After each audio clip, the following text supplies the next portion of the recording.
여러분들 아마 어떻게 제가 지나고 왔는지 궁금하실 터인데, 그냥 어제 오후에 날씨도 맑고 정말 오랜만에 뵙는 친구 목사님들, 교우님들, 제가 거기 목회 그만둔 지 20년 됐잖아요. 20년 됐습니다. 그런데도 계속 오고 또 오고 또 오고 또, 그래서 얼마나 또 이 샬롯에서 올라오신 장로님 네 분과 장로님들 네 분들과 또 각 기관과 전도회 대표 되시는 분들 다 뵙고 12분이라서 12제자 같이 오셨습니다. 제가 그랬습니다만은 얼마나 반가운지요. 과거에도 그런 거 경험 못하진 않았을 터인데 그렇게 반갑고 흐뭇하고 뭐라고 표현을 해야 돼요? 아마 천국 생활이 그런 거 아닌가, 그런 생각이 날 정도로 이렇게 놀라운 체험을 했습니다. 다시 한번 오신 분들께, 특별히 멀리 오신 여러분들께 진심으로 감사를 드립니다. 기도해 주신 여러분들께 감사를 드립니다. 오늘 제가 이 말씀 보니까 종말로 그랬는데요, 종말로라고 하는 것은 마지막으로, 혹은 이제 빌립보서를 두 부분으로 나눌 수 있으면 1장, 2장과 3장, 4장인데 이제 3장, 4장을 시작하면서 벌써 종말로 그러면 안 되잖아요. 절반이 남아있는데. 근데 이것은 그만큼 마지막으로 여러분들에게 1장, 2장에서 교훈을 베풀었는데 이제는 마지막에 한 가지만을 여러분들에게 정말 중요한 교훈을 남기고 싶습니다. 그런 뜻이라고 받아들일 수 있습니다. 그래서 뭐라고 했냐면은 기뻐하라 그랬어요. 기뻐하라. 주 안에서 기뻐하라. 이 기뻐한다는 게 뭐가 그리 중요해서 또 말하고 또 말하고 또 말했는가? 다시 말씀드리지만 여러분들 바울사도 형편을 아시죠? 사람들 가운데 어쩌면 가장 불행한 삶을 살고 있었습니다. 겉으로 볼 때에는 밖에 있는 모든 환경이 그렇게 불행할 수가 없었습니다. 감옥에 갇혔습니다. 자유를 빼앗겼습니다. 먹을 것도 제대로 공급이 안 됐을 것입니다. 그때 당시 이 감옥이라고 하는 것은. 그리고 홀몸이었죠. 모든 사람들이 그를 볼 때 가장 불쌍한 사람이라고 생각하는데, 당신이 기뻐하면서 옥 밖에 있는 자유롭고 마음대로 활동할 수 있고 바울이 누리지 못하는 모든 걸 누릴 수 있는 사람들에게 기뻐하라. 기뻐하라. 왜 그렇게 말씀했는가 생각을 해보니까 어저께 제가 누리던 그런 기쁨 하나의 부분일 것 같고 이해의 하나의 단초가 될 것 같은 생각이 들어요. 같이 있다고 하는 것, 다시 만난다고 하는 것, 이렇게 깊은 사랑을 나눌 수 있다는 것. 마찬가지로 우리 예수님께서 바울사도 여러분들 잘 아시는 것처럼 지옥을 향해서 달려가고 있었는데 돌려주셨잖아요. 우리 전사님 방금 다리에 피를 흘리셔서 어떻게 넘어지셨나 걱정이 되긴 하는데 잘 감당하셔요. 하여튼 죄악이라고 하는 거, 그렇게 지옥으로 향해서 갔었는데 돌이켜서 천국으로 가는 그 길, 예수님께서 십자가를 지심으로 이루어진 것이고, 바로 한 주 전에 우리는 그 일을 이루신 예수님의 그 고난과 희생과 아픔과 고통의 절정을 다 묵상하고, 그리고 부활의 그 능력을 베푸신 하나님께 감사와 찬송과 감격과 영광을 돌렸습니다. 그 하나님이 우리를 지옥의 상황, 하나님과의 관계가 올바로 맺어지지 않으면요, 아무리 잘 살고 또 잘 살고 또 잘 살아도 어쩔 수 없습니다. 지옥이 그 마음을 지배하는 거예요. 어쩔 수 없잖아요. 겉으로 좋은 거, 겉으로 즐거운 거, 겉으로 맛있는 거 먹는 거, 뭐 좋은 집 사는 거, 뭐 그런 이야기가 있지 않습니까? 예? 뭐 좋은 것 해봤자 3일 가고, 아주 좋은 거 해봤자 3달 가고, 뭐라고 했는지 제가 잘 기억이 안 나는데, 뭐 집을 잘 사봐라, 차를 잘 사봐라 3일 기쁘고, 좋은 집을 사봐라 4달 기쁘고, 결혼을 잘해봐라 3년 기쁠 것이다. 뭐 그렇게 제가 대충 기억하고 있는데요, 그 이야기는 무슨 이야기냐면은 That should be stopped someday, very near future, in the near future. 이 가까운 장래에 금방 그 기쁨이 다 끝난다는. 그런데 하나님이 함께 하시고 하나님이 죄악을 용서받게 해주시고 지옥 생활에서 천국으로 돌이키게 하시고 천국의 돌이킴 속에서 날마다 주님과 함께하고 주님과 교제하기 때문에 그것이 기쁨의 근원이 된다는 것이죠. 기쁘기 짝이 없다는 것이죠. 이 기쁨은 그래서 주 안에서 기뻐하라고 그러셨습니다. 정말로 마지막으로 내가 강조하고 가장 중요한 거 빠뜨린 거 너에게 말하는데 주님 안에서 기뻐하라. 왜 기뻐하라고 그래요? 당연히 기뻐할 수 있으니까 마음껏 누리기도 하고 그것이 하나님께 영광이 되고 또 같은 형제 자매 같이 사귀면서 한없는 위로와 능력이 되지만은 동시에 그것으로 인해서 모든 어려움을 이길 수 있다. 전사님 얼마나 잘 설교해 주셨어요.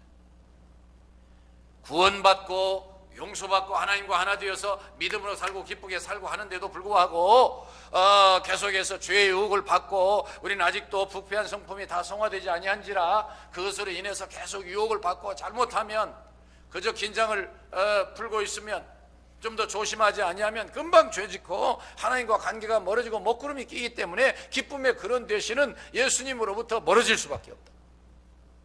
관계가 단절될 수밖에 없다는 거예요. 그러니까 기쁨의 근원이 없어져버리는데 어떻게 기뻐할 수 있어요? 그러나 즉시 회개하고 다시 하나 되면 기쁨의 근원 되시는 예수님이 나와 함께 하시기 때문에 모든 것을 이길 수 있습니다. 모든 것을 이길 수 있고 또 이기기 위해서도 기뻐해야 돼요. 이길 수 있고 또 이기기 위해서 기뻐해야 돼요. 이 두 이중적인 의미가 있습니다. 묵상을 해봤어요. 왜 기뻐할 수 있을까? 그것은 하나님이 우리의 조물주시고 아버지시고 우리를 너무나 잘 아시고 우리에게 모든 것을 필요한 대로 공급하시고 사랑해 주시고 위로하시고 풍성함을 주실 뿐만 아니라 결국 우리에게 약함을 주시고 실패를 주시고 또 여러 가지 어려움을 당하게 하시는 것은 결국 하나님과 함께 영원히 살게 하시기 위해서 그런 인격으로 빚어 만들어가게 하시기 위해서 그러신 것이죠. 그래서 주님 안에서 되어지는 모든 것은 하나도 버릴 게 없고 하나도 의미 없는 게 없고 하나도 그냥 되는 게 없습니다. 결국 내가 생각할 때에 어렵고 힘들고 낙심되고 다 뭐 여러분들이 상상할 수 있는 모든 것, 이 일이 왜 이렇게 안 되지? 왜 이렇게 어렵지? 왜 이렇게 힘들지? 그거 다 우리를 연단하셔서 우리의 성품이 하나님과 함께 영원히 사는데 아니 지상에서 그렇게 동행과 동역을 누리는데 부족함이 없게 만드시기 위해서 하나님이 훈련하시는 거예요. 그래서 하나님은 분명히 우리에게 우리가 알거니와 하나님을 사랑하는 자 곧 그 뜻대로 부르심을 입은 자들에게는 모든 것이 합력하여 선을 이루느니라. 그러니까 기뻐하지 못할 게 없고 감사하지 못할 게 없죠. 다만 내 성격이 아직도 저부터도 많이 연습한다고 하면서도 그냥 그런 생각 없이 막 아이고 왜 이러다가 아이고 아니지 감사해야지 기뻐해야지. 악도 선용하시는 하나님의 전능하심과 사랑하심이 나와 함께 하시는데 무엇이 문제가 돼? 아니야, 감사해야 돼.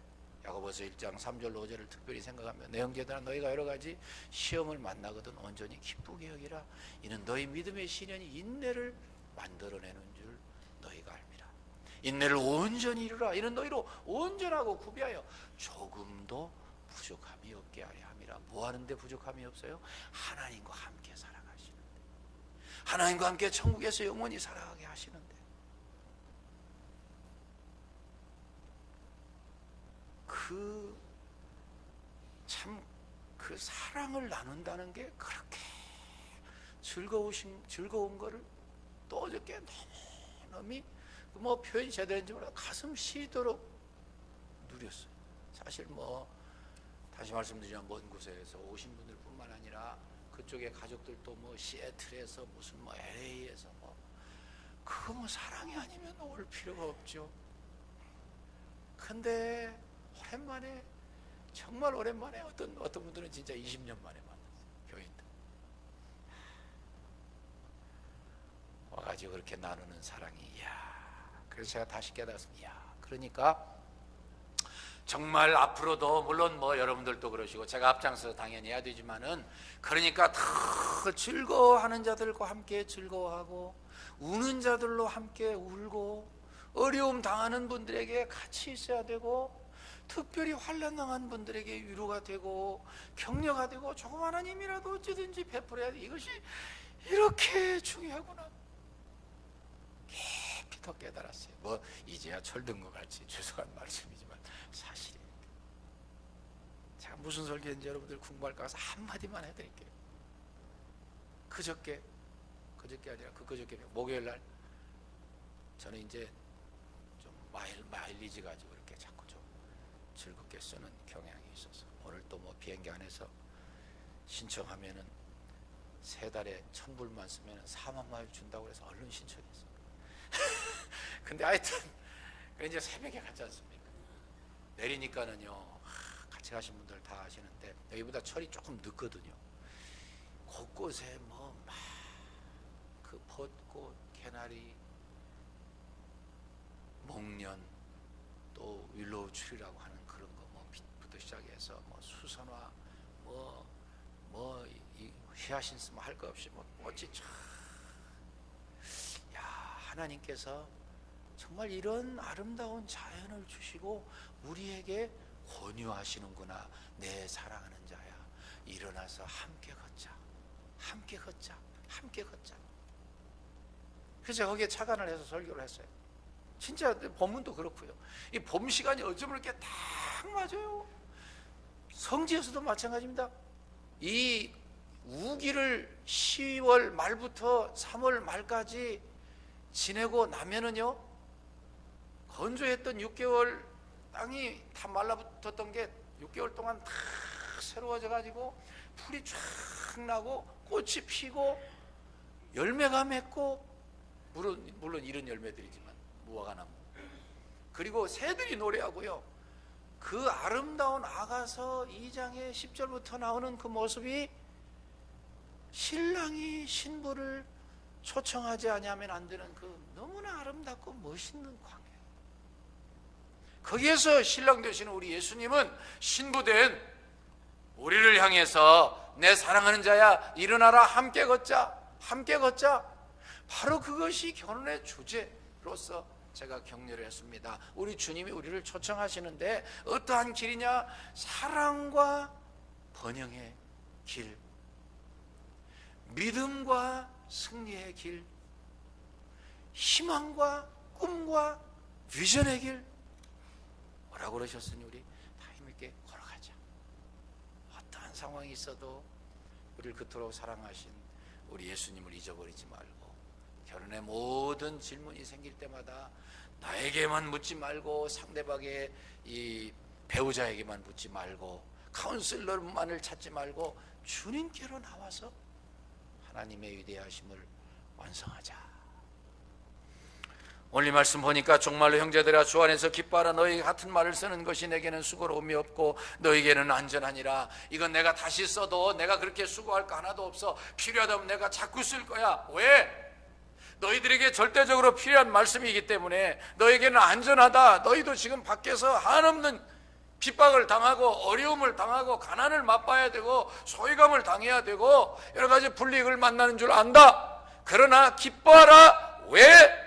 우리를 근본적으로 죄악과 저주와 멸망과 죽음에서 구원해내어서 희망과 기쁨과 삶과 축복의, 소망의, 기쁨의, 번영의, 사랑의 길을 걸어가게 하셨기 때문에 기뻐하라. 그래서 두 번째로 한 말씀이 있습니다. 그건 뭐냐면은, 이렇게 살아가는데도 바르지 못한 가르침 때문에 끊임없이 유혹을 받으니까 조심해라. 그래서 신앙이 좋고 뜨겁고 펄펄 끓고 열심히 있는 것도 중요하지만 동시에 그것을 참 말씀으로 이끌 수 있는 차분하고 냉정하고 조직적이고, 그리고 우리의 사고를 온전히 세울 수 있는 그런 교리교육이 필요해요. 그래서 우리 전사님께서도 계속 지금 그것에 근거해서 우리 귀한 어린 심령들을 가르치시는 거예요. 계속해서 기본적인 거, 교리적인 거. 아이들에게 어렸을 때부터 다 심어놓고 이 시청각으로 딱 가르쳐 놓으면은요 평생 안 잊어버릴 거예요. 하나님이 어렸을 때부터 잘 자란 하나님의 영광을 위대한 지도자들로 끊임없이 우리 장로님도 기도해 주셨습니다마는 이 주일학교가 계속 발전하고 부흥하고 이것이 사실은 부흥의 키가 되기도 합니다. 제 후배지만 친구처럼 잘 지내는 김종준 목사는요, 우리 뉴욕에 있는 브라미스 교회 김남수 목사님 교회가 이렇게 조인트 해가지고 이제는 414 무브먼트를 하시더라고요. 4살부터 14살까지. 이 김정준 목사님은 이 상계동에서 꽃동산 교회라고 그래가지고요, 애들만 그냥 전도했습니다. 애들만. 뭐 어른을 뭐 아주 전도 안 했다고는 할 수 없겠지만 거의 안 하고 애들만 했어요. 애들이 막 늘어나요. 막 몇십 명, 몇백 명, 몇천 명. 근데 어른들이 같이 오더라는 거예요. 같이. 근데 오늘날의 트렌드가 사실은 그래요. 이곳에 와서 이 교회를 찾는다고 가정해 봅시다. 그러면은요, 주일학교 내 새끼, 내 자식, 내 아들, 내 딸 어떻게 하면은 잘 길러주는가, 그런 교회를 찾고 있어요. 좋은 시설, 좋은 선생님, 좋은 가르침 신경 쓰고, 그리고 그들을 잘 양육해 줄 수 있는 교회를 찾고 있습니다. 그래서 그런 교회의 자식들 때문에 정착하다 보면 어른들도 그냥 따라오는 거예요. 그래서 이 교리교육이 중요합니다. 거기 보니까 3가지 나와 있죠. 개들을 삼가고, 좀 안 된 편을 왜 성경에까지 써놨느냐, 자극적인 말을 일부러 하는 거예요. 개라고 하는 건 뭡니까? 우리나라에서도 뭐 옛날에 시골에 뭐 그냥 돌아다니는 개도 있고, 이 성지에서도 마찬가지입니다. 이 개, 여기서 말하는 개라고 하는 것은 돌아다니면서 막 싸우고 말이죠, 포악하고 그냥 물어뜯고 그런 존재들을 말해요. 오늘날 여러분들이 집에서 가지고 계신 그런 개까지 더럽고, 그렇게 교리적으로 너희 영혼을 사냥하려고 덤비는 그러한 존재들을 삼가하라. 그리고 행악하는 자들을 삼가고 손할례당을 삼가라. 손할례당이라는 말은 그 첫 번째 손자는 손해본다는 손자거든요. 그러니까 이 육신을 자꾸 흉터를 내가지고서, 물론 할례도 할례지만은, 생식기 하는 할례도 할례지만은, 더 나가서 육체에다가 자꾸 손상을 일으켜 가지고서 그것이 내가 선택받은 존재, 구원받은 존재, 하나님과 함께하는 존재, 그것을 가지고 자랑하려고 하는 사람들 보고 손할례당, 곧 예수 믿고 구약의 모든 율법이 주님 안에서 다 해결됐는데, 사랑으로 해결됐는데 아직도 그와 같은 선민의식을 가지고 그렇게 해야만 된다고 가르치는 크리스찬 유대인들, 유대인 크리스찬들, 그런 사람들의 잘못된 교훈을 바울 사도가 바로 서서 올바로 가르쳤기 때문에 오늘 여러분들과 제가 자유를 얻는 거예요. 그렇잖아요. 그분들은 그렇게 일생 살았기 때문에 자연히 그렇게 주장하도록 되어 있습니다. 그래야 그들이 더 편해, 예수 믿는다고 하면서. 근데 그것은 잘못하면 이단되는 거죠. 삼가라는 거. 오늘날도 이단자들이 우리를 얼마나 노려보고 있는지 모릅니다. 한번 말씀드렸지만 그 사람들은요, 인간적으로 얼마나 친절하고 얼마나 기가 막히고, 서울에서 제주도로 이사 간다고 해도 쫓아가요. 기가 막힙니다. 그래서 어떤 분이 그렇게 글을 쓰셨잖아요. 그 사람들은 영혼을 사냥하기 위해서 그 기가 막힌 일을 하는데, 기성교회는 오히려 오면은 냉랭하다. 오느냐 소리도 안 하고 가느냐 소리도 안 하고. 제가 그 말을 듣고 참 마음이 아프고 충격을 받고 참 반성을 했어요. 왜 그래야 되는가? 그래요. 제가 잘 아는 병원 원장님이 한 분 계시는데요, 이번에 한국 나가서 만났는데 너무 그게 인상적이라 다시 한번 여러분들과 나누고 싶어요. 그분이 무슨 일이 있어서 캐톨릭이었는데 개신교를 나갔어요. 저쪽이 일산 쪽, 그 위에 쪽이 이제 파주 쪽, 그쪽이 뭐 굉장히 번창하고 또 새로운 도시가 생겨서 굉장합니다. 그런데 어떤 교회를 나갔는데, 이분이 원장님이 참 훌륭한 분이에요. 저하고 나이가 거의 같은데 굉장히 아무런 관심이 없으시더래요. 그죠? 왔냐는 소리도 한 번 안 하고 왔는지 갔는지 도무지 관심이 없다. 그래서 이해를 하고 또 하고 또 하고 한 6개월을 참았대요. 뭐 다 이유가 있겠지. 그러는가 보다. 뭐 개신교는 그러는가. 그러다가 어쩐 일이 있어 결정적으로 할 수 없이 교회를 옮겼대. 옮겼는데 그 교회도 제가 친구같이 지나는 목사님이신데, 그 목사님이 수천 명 성도님들을 섬기면서 자기에 대해서 그렇게 한 서너 가지 처음 와서부터 시작해서 자기에게 관심 베푼 것을 보고서 깜짝 놀랐대. 그 많은 성도님들을 섬기는데 어떻게 나에게 그렇게까지.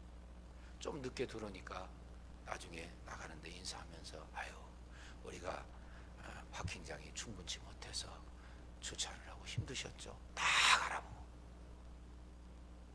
뭐 또 무슨 일 있으면은 집안의 사정을 다 아는 것 같이 이래서 어떻게 됐죠.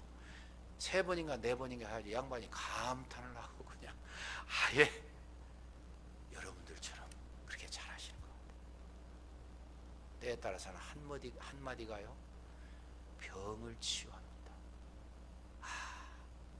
나만 아니라 누군가 나를 알아주고 위해서 기도해주고 있구나. 사람 참 연약해요. 한마디 더 하고 13절 설명하고 제가 지나가겠습니다. 끝내겠습니다.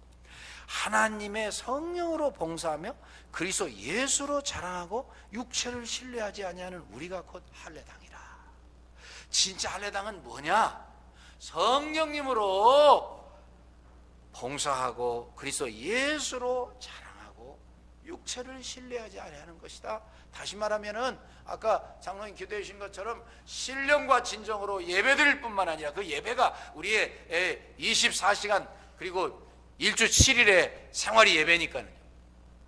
성령님으로 충만해서 항상 하나님이 원하시는 대로 살아가고 그것이 예배라고 생각해서 최선을 다하고 무엇보다도 예수 그리스도로 예배를 드리고 주님 안에서 예수님 때문에만 살 수 있다는 것을 알고 그분의 십자가를 붙들고 그분의 십자가를 자랑하고 그분만이 영광을 받으셔야 되고 나는 언제든지 받을 자격이 없다는 것을 고백하고 그리고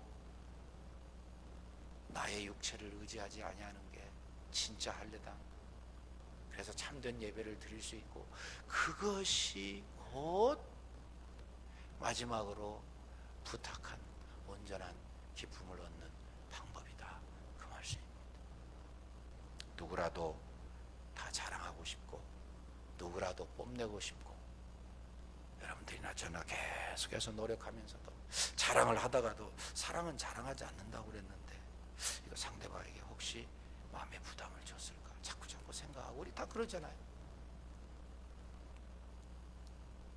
목요일날 일찍 올라가서 제 막내를 보니까는 구름이 꽉 끼어 있어요.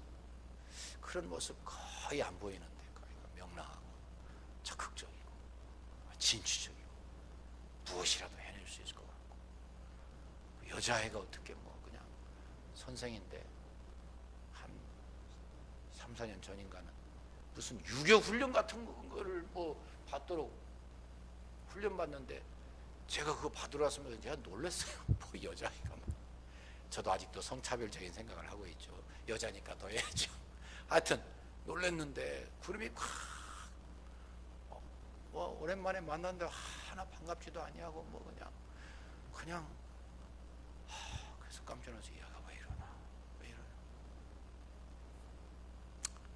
제 집사람의 간증에 의하면 가만 놔두고 살살 달래가지고 이야기를 해보니까 여기 애들은 뭐 자기들이 다 결혼 다 준비하고 진행하잖아요. 뭐 부모님이 도와준다고 해야지 얼마나 도와주겠어요. 뭐 재정적으로도 그렇고 시간적으로도 그렇고 많이 못 도와주잖아요. 자기가 다 그걸 해야 되는데 또 아이가 뭐 또 그렇게까지 조이줄 몰랐어요. 할 일은 많고 제대로 되지는 않고 힘은 붙이고 그래가지고 신경은 쓰이고 잠은 제대로 안 하고 그래서 막 디프레스 돼가지고 그래서 그렇게 좋아하는 아빠 엄마가 왔는데도 그렇게 환영을 잘 못한 거예요. 감사한 것은 늦게라도 자기가 마음을 열고 대화할 수 있고 교제할 수 있고 자기를 정말 사랑하고 이해해줘. 특별히 엄마가 와서 그를 정말 안아주고 위로해주고 들어주고 도와주니까요. 다행히 다 풀려서 그날 이후로 어저께까지 너무 행복하고 명랑하고 그런 것을 보고 기쁘게 돌아왔습니다. 자, 왜 이 말 하는 거 아시죠? 그 녀석도 하나님이 연단하고 계시는 거예요. 어떻게 생각하면은 제가 생각할 때 좋은 학교 나왔고 뭐 대학원까지 했고 뭐 좋은 학교에서 근무하고 뭐 나름대로 프라이드가 있고 뭐 그러니까는 하나님이 그거 깨부수시는 거예요. 야 이놈아, 네가 너만 한다고 되느냐? 너 납작 엎드려서 나만 의지하되. 하나님은 그러시는 것 같아요. 그래서 저는 얼마나 감사한지 몰라요. 부모된 여러분들이나 저나 그 아이를 위해서 뭐 가르치는 것도 한계가 있죠. 교훈하는 것도 한계가 있죠. 제한이 있죠. 하나님께 맡기고 늘 기도하면 하나님이 역사하시고 오늘 본문의 말씀과 같이 다 이루어 주셔서 마지막에 성령님으로 봉사하고 예수 그리스도로 자랑하고 육체를 의지하지 않냐고 언제 어디든지 성령 충만하여 예수님으로 충만해서 내 몸에서 내 마음에서 내 입에서 예수님만 자랑되게 되고, 그리고 겸손해서 하나님의 참 사랑과 축복을 누리는 하나님의 사람들. 비행기 타고 오면서 제가 늘 읽는 성경을 계속 읽고 있습니다. 열왕기 상 21장 22장 열왕기하 1장 2장 계속 읽었어요. 그 가운데서도 아합의 이야기가 나와요. 아합처럼 못된 왕 없습니다. 성경에도 그렇게 써 있습니다. 아합이 부인 이세벨에게 팔려서 이렇게까지 못된 왕이 없다. 그래서는 그에 대해서 선지자가 막 예언을 합니다. 너 이렇게 되고 이렇게 되고 막 저주하는 거죠. 근데 그 말을 듣고 그 악한 왕 이 아합도 옷을 찢고 그리고 회개하고 천천히 걸어가니까 전 참 그 말씀을 좀 더 생각했어요. 과거에도 그랬지만 즉시 하나님이 엘리야를 보내가지고서 너 내 종을 보느냐, 내 종이 이렇게 겸손하니 내가 그 징벌을 당대에 내리지 아니하고 그 아들대에 내리겠다. 그렇게까지 못된 왕인데 한 번의 겸손을 보고 그렇게까지 즉시 기뻐서 응답하시는 하나님이시라면 참 그 말씀을 다시 생각했어요. 과거에도 여러 번 생각했지만 하나님은 도대체 어떤 하나님이신가? 그렇게 못되고 당장 죽여야 될 그 형편없는 나봇의 포도원을 다 사람 죽여서 뺐고, 물론 이세벨이 그랬지. 못되고 또 못된 왕인데도 그렇게 하나님 앞에서 경고를 받고 옷을 찢고 겸손하니까 즉시 하나님의 종 엘리야를 보내셔가지고 보느냐, 내가 이렇게 했기 때문에 당대에는 저주받지 않게 하고 자식대에 저주받게 하겠다, 징벌받게 하겠다. 열왕기하 1장으로 들어오면 여러분들 다 읽으시 아시겠지만 임금이 또 엘리야에게 저 갈멜산에서 기도하는 엘리야에게 사람 50명을 보내가지고서 임금님이 내려온다고 그럽니다. 엘리야가 기도합니다. 내가 하나님의 종이면은 하늘에서 불이 내려서 저 50부장과 50명을 태워 죽이게 하시옵소서. 물론 너무 잔인하다고 할 수 있지만 다 하나님의 당시에 섭리가 있으셨을 거예요. 불에 다 죽었습니다. 다 하나님이 교훈시키시느라고 그러시죠. 두 번 또 보냈습니다. 또 그랬습니다. 세 번째 50부장은 와서요, 우선 절부터 했어요. 절. 엘리야 앞에 이게 지금 하나님의 권위와 하나님의 능력과 하나님의 말씀의 성취를 보여주는 것을 전 그렇게 해석을 합니다. 절부터 했습니다. 하나님의 종이시여, 우리의 생명을 좀 아깝게 생각해 주세요. 우리를 그냥 지난번같이 그렇게 무조건 하늘에 불 내려서 죽이지 마시고 우리를 제발 좀 살려주세요. 겸손하니까, 엎드리니까, 하나님의 권위 앞에 납작해질 수 있으니까 그를 안 죽이더라고요. 죽고 사는 게 것이 그렇게 쉬운 건 아니잖아요. 한 생명을 잃고 한 생명을 얻고 한 생명이 잘 되고 한 생명이 못 되고, 여러분들 저나 여러분들이나 늘 매일 살면서 그 때문에 투자하고 있습니다. 하나님이 우리에게 참 기뻐하는 방법, 주님 안에서 주님과 함께 동행하면서, 그리고 교리적인 것으로 우리를 헷갈리게 하니까 그것을 정확하고 그리고 정통적이고 복음주의적이고 개혁주의적인 확실한 교리를 의지해서 성령으로 봉사하고 예수 그리스도로 자랑하고 육체를 신뢰하지 않냐, 여러분들과 저의 기쁨이 영원히 계속돼서 모든 환난을 이기고 천국을 맛보며 영적 생활에 승리해서 늘 성공된 삶이, 그리고 그런 분들의 모임의 교제가 예배의 삶이 되게 해 주실 줄로 믿습니다. 감사합니다. 이런 귀한 말씀을 사도 바울의 입술을 통해서 저에게 전해 주셨으니 저희 생활에서 계속